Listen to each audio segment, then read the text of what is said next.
जिसका कोई ख्वाब नहीं, इसका कोई मुस्तकबिल नहीं। अगर हम गिर जाते हैं तो पूरी इस्लामी दुनिया गिर जाएगी। जब तक हम अपने अकीदे और रिवायात से मजबूती से वाबस्ता होंगे, हमारा सर नहीं झुकेगा और इस्लामी परचम नहीं गिरेगा। जब तक हम अल्लाह के रास्ते पर चलेंगे, कोई भी हमें हमारे घुटनों के बल नहीं गिरा सकता। अगर आपका दिल खालिस और पाकीज़ा है तो दुनिया की कोई भी शैतानी कुव्वत आपका मुहासरा नहीं कर सकती।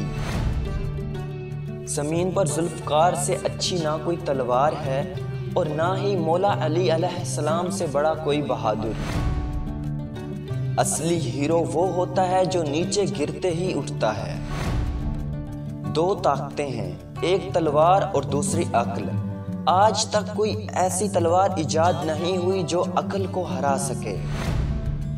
मुझे मौत का डर नहीं, लेकिन वो आखिरी सांस मेरे लिए हराम होगी जिससे पहले मैं हथियार डाल दूं।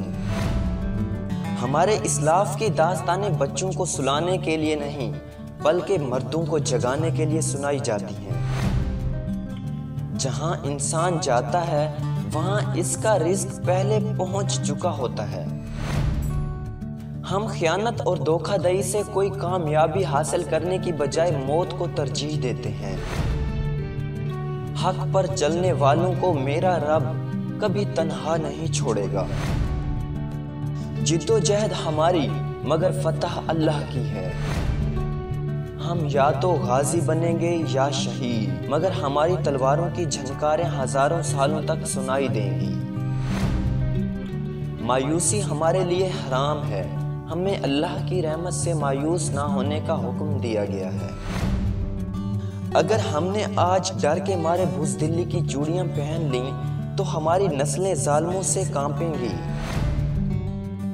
पूरा जहान भी अगर जालिम हो जाए तो भी हम जुल्म से डरने वाले नहीं। इस घोड़े पर सवार होने की कोशिश ना करो जिस पर काबू ना पा सको। तलवार उसी के हाथ में सजती है जिसे चलानी आती हो। मैं मजलूमों की हिफाजत करूंगा, चाहे वो मेरे दुश्मन ही क्यों ना हो। हमारे दिलों में क्या है, हम अपने अल्फाज और अपनी मौत से जाहिर करेंगे।